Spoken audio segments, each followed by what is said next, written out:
بص حواليك، ناس كتير عندها كل حاجة وكل يوم بتصحى تعبانة، وناس تانية عندها أقل القليل بس عايشة مرتاحة. والفرق بينهم مش في الفلوس ولا في البيت ولا في الشكل، الفرق في القلب.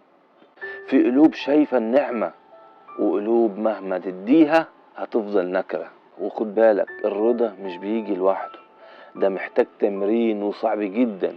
كل يوم قول لنفسك انا راضي، انا شايف نعمة ربنا ومبسوط بيها. وكل يوم تعيش اللحظة وتشكر ربنا، قلبك يهدى ونفسك تطمئن. وصدقني اللي بيرضى بيرتاح حتى لو مش معاه فلوس. لو الكلام ده لمس قلبك وطبطب على يومك، اشترك في القناة. ولو حابب تكمل معانا الطريق براحة بال، سيب لنا كلمة حلوة في التعليقات. وما تنساش تسيب لايك، يمكن يوصل الكلام ده لحد محتاجه.